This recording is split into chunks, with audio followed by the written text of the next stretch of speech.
Welcome to the last lecture of the Muscular module and the last lecture of week 2. In lecture 7, we built the anatomy and physiology of muscle. In lecture 8, we covered strains, muscular dystrophy, the assessments, and the medications. Now we'll walk with the patient, literally. Your role here is defined by 2 tasks from your course scope: ambulation assist and safety, and positioning support during exams. Both sound simple. Both are places where patients get seriously hurt when they're done carelessly. Think about what you've learned this week. An older patient has sarcopenia, so their fast twitch fibers are gone and they cannot catch themselves.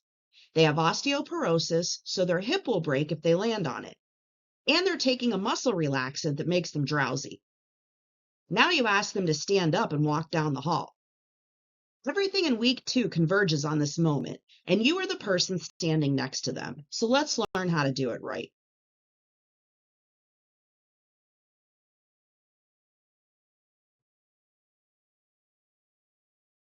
Here are 5 outcomes, and every one is a hands-on skill.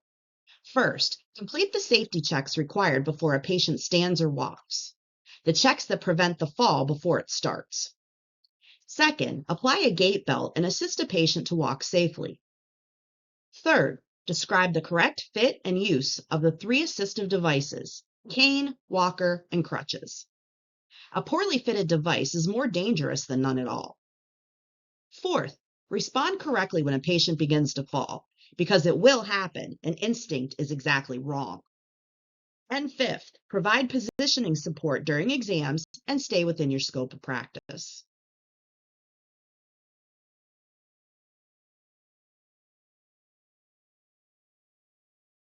Here are the medical terms that you need to know to understand this lesson fully.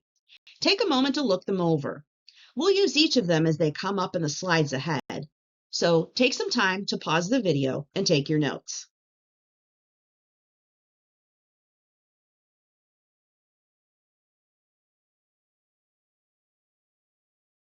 Here's the whole job on one slide. 6 responsibilities we'll take one at a time. You check before moving the provider's orders, the patient's weight-bearing status, and whether they feel dizzy. You assist ambulation with a gait belt, the right stance, and a steady pace. You support the assistive devices, checking that the cane, walker, or crutches fit and are used correctly. You manage a fall when it happens. And note the wording on that card because it's the whole lesson. Ease them down, never try to hold them up. You position patients for exams, and you work within your scope, documenting and escalating rather than diagnosing. Read the line at the top because it names the tension in this work. Movement is good for patients. Immobility causes muscle atrophy, contractures, pressure injuries, and blood clots. So your job is not to keep patients safely in a chair, it's to keep them moving and to keep them from falling when they do. Both of those halves matter.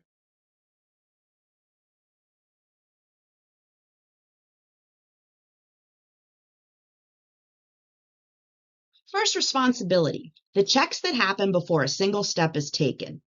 Most falls are prevented here, not in the hallway. Step 1, check the order. Does the provider want this patient walking? And what is their weight-bearing status? That phrase means how much weight the limb is allowed to carry. Full weight-bearing, partial, touchdown, or non-weight-bearing. A patient who is non-weight-bearing on a leg cannot safely use a cane, and if you don't know their status, you can undo a surgical repair. Step 2, preparation. Non-slip footwear, never socks alone on a tile floor. Clear the path of cords, stools, and clutter.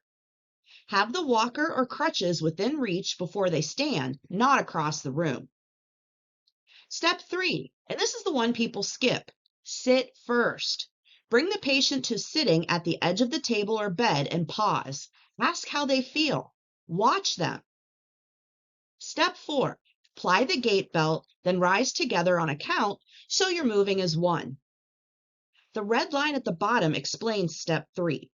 Orthostatic hypotension is a drop in blood pressure when a person stands. Blood pools in the legs, the brain briefly gets less, and the patient goes gray and lightheaded.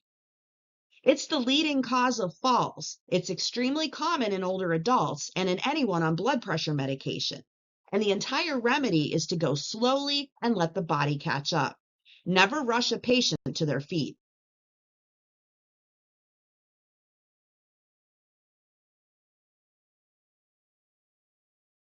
Second responsibility, the walk itself, and the gait belt is your tool. Apply it snugly around the waist over the patient's clothing, never against bare skin where it can shear and tear fragile older skin. Leave just enough room to slip your flat hand underneath and keep the belt clear of any surgical incision, feeding tube, or ostomy.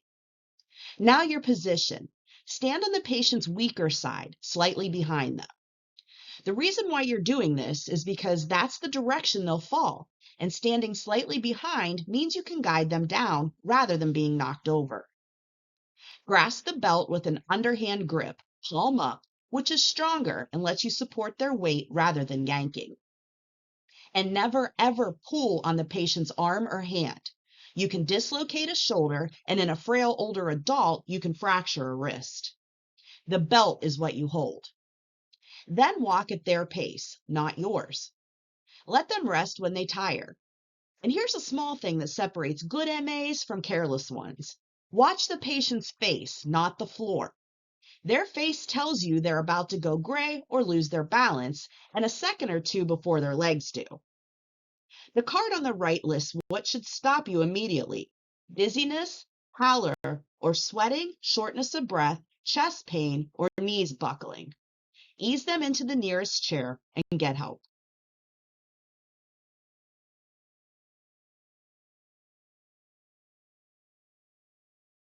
Third responsibility, the assistive devices. Each has a purpose, a fit, and a way it gets used wrong.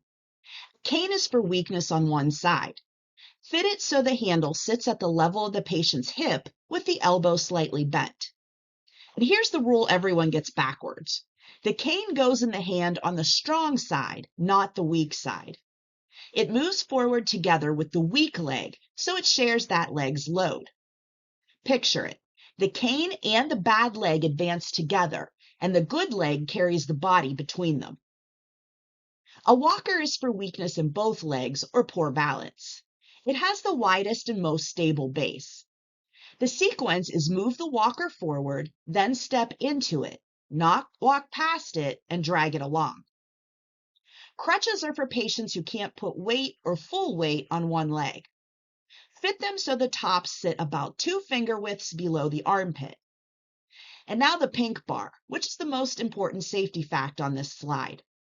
The patient's weight goes on their hands, on the grips, never resting on the underarm pads.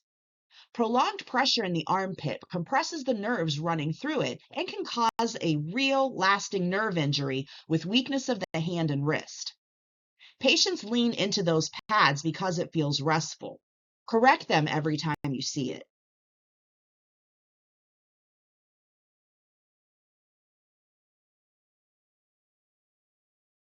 Fourth responsibility, and the one where instinct betrays you. A patient's knees buckle. Every fiber of your body wants to catch them and hold them upright, but don't. A falling adult weighs more than you can arrest, and trying to stop it is how medical assistants tear their backs and how patients get dropped and fractured. Instead, guide the fall. Step 1, pull them close, in toward your body using the gait belt. Step 2, widen your stance and brace with your legs. The same body mechanics from the skeletal module. Make sure you keep your back straight. Step 3, ease them down. Let them slide down your leg to the floor, protecting their head as they go. You are not stopping the fall, you are controlling it. Step 4, and it's absolute. Don't move them and do not help them up. Stay with them and call the provider. A patient with osteoporosis may have fractured a hip in the fall, and standing them up on the fractured femur causes devastating harm. Someone else brings help. You stay. The green bar holds the rule. After any fall, the provider assesses the patient before they get up. Then you document exactly what happened objectively. what the patient was doing, what they said, and what you observed. Not patient fell because she was careless, but rather patient's knees buckled while ambulating, lowered to the floor with gait belt, provider notified immediately.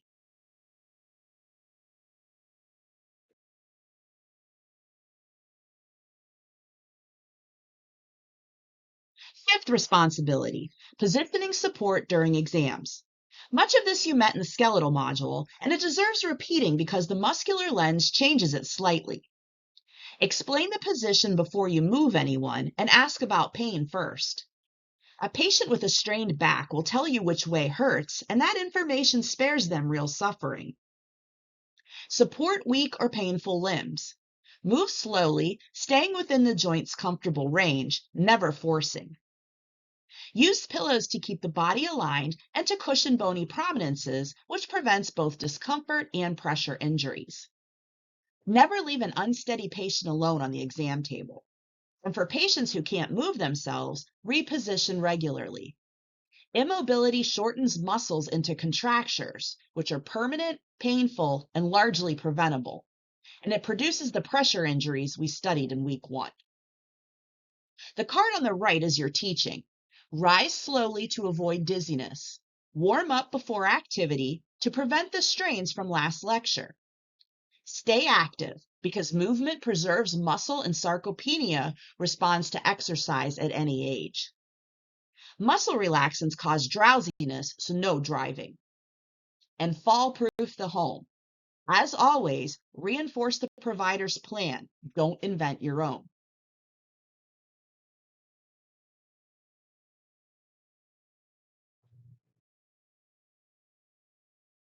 The final topic, scope of practice. Medical assistants are unlicensed personnel working under a provider's license, performing only delegated tasks for which you're trained and competent. On the left, within your scope, assisting ambulation with a gait belt, reinforcing the correct use of a device the provider ordered, positioning, draping, and transferring patients, measuring and documenting range of motion and strength, and providing provider-approved education. On the right, things that are outside your role. You don't prescribe or select an assistive device.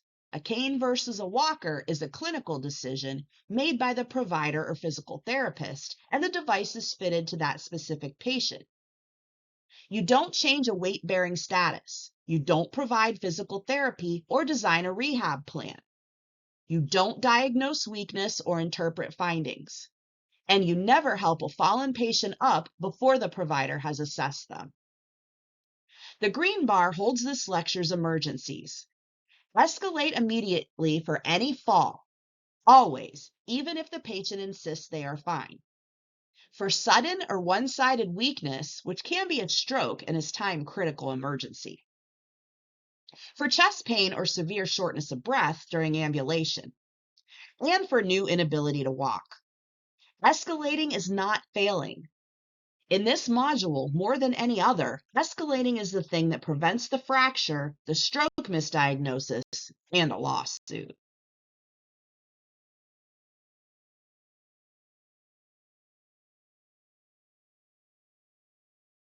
And now our summary. Before ambulating, check the orders and the weight-bearing status. Put non-slip footwear on, sit the patient at the edge first, and let them rise slowly. Orthostatic hypotension causes falls. 2. The gait belt goes over clothing, snug. You stand on the patient's weaker side, slightly behind. You hold the belt, never their arm. 3. The cane goes in the hand on the strong side. With a walker, move the walker first, then step into it. With crutches, the weight rests on the hands, never on the underarm pads. 4. If they fall, pull them close, widen your stance, and ease them to the floor. Never try to hold them up. 5. After a fall, the provider assesses before the patient gets up, and you document objectively. And 6. Escalate any fall, any sudden one-sided weakness, chest pain, or new inability to walk. That completes the muscular module and all of week 2.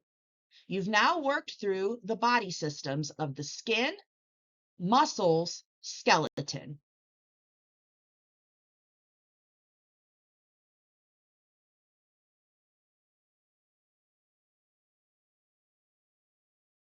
Take a look at these references for more information about the topics that were covered in today's lecture.